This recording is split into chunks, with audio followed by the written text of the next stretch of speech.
In this video, we are going to discuss binomial trees using an example of a call option on NVIDIA Corporation. The current price of NVIDIA stock is $760, and we will say it is known that at the end of 1 month, the stock price will be either $884 or $653.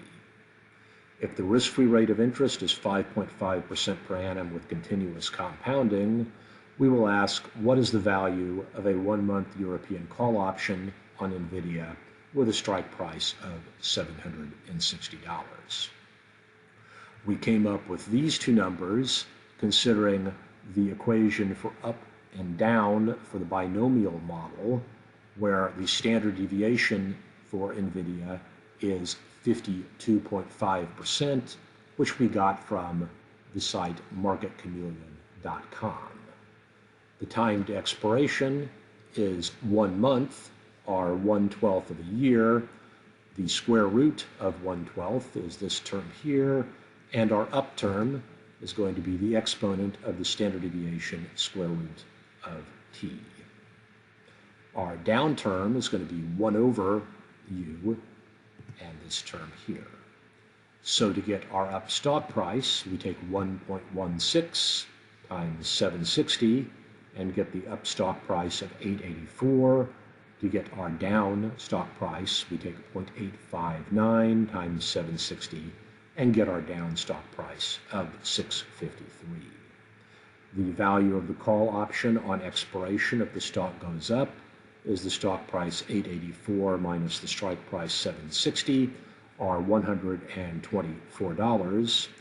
If, on the other hand, the stock goes down, there is no intrinsic value and the call option expires worthless or at zero.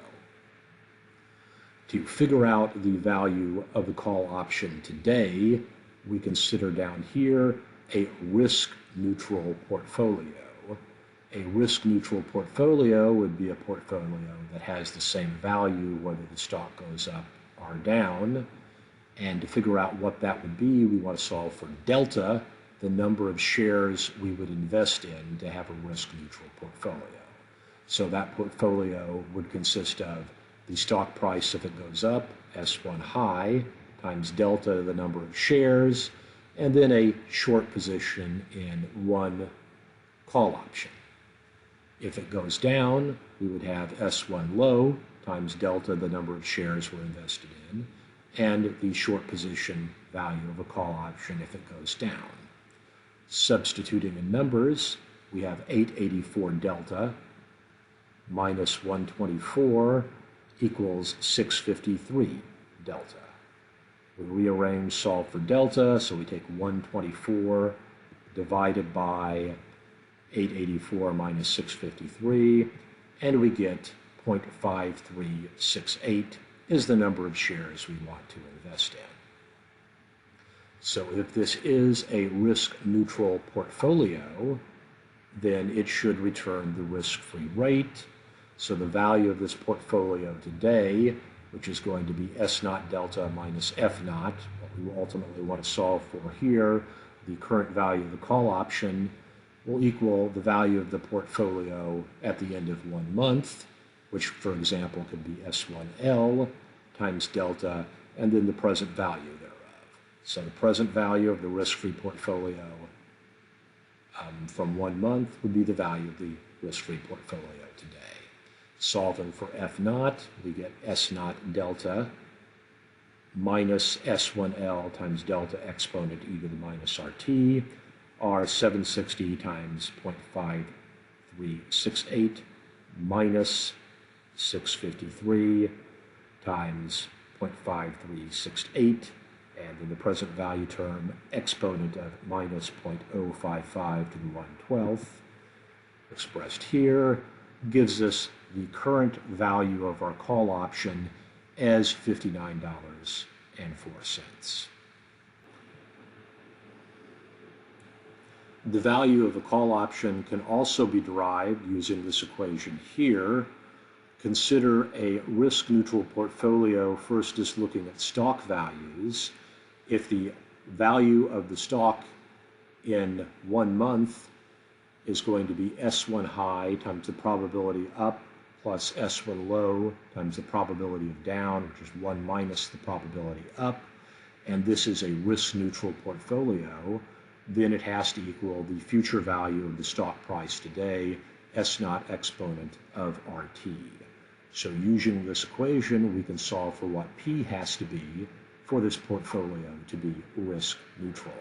Substituting in numbers, we get 884 P up, 653 times 1 minus P for the probability down, has to equal 760 exponent 0.055 to the 1/12th. We'll rearrange this and solve for P, so we get 884P minus 653P are 231.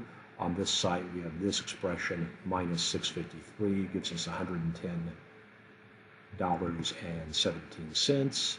So P equals 110.17 divided by 231, or the probability of going up is 48% and down is 52%. So if we have a risk-neutral portfolio here for stocks, we can do the same thing for options, and the present value of the option today has to equal the risk-neutral value in 1 month, present value thereof, which would be F1 high times P plus 1 minus P F1 low, and then exponent minus RT. If prices went up, then we have the option value being 124. The probability of that is 48%. If the option goes down, or the stock price goes down, the option expires worthless and we get a 0. So the value of the option today has to be $124 times 0.48, present value thereof, which gives us $59.25. Not exactly, but pretty close to the $59.04 we got earlier. Within rounding area, these two are the same. It is worth noting that these are not exactly the same quoted bid-ask values for the options on NVIDIA with a strike price of 760, but given these are world actual real prices, and we are looking at only a one-step model, and also our one-step model is based on European calls, and these are American calls, we wouldn't expect them to be exactly the same, but $59 isn't too far off from $64, so they're pretty close already. I thank you for watching this video.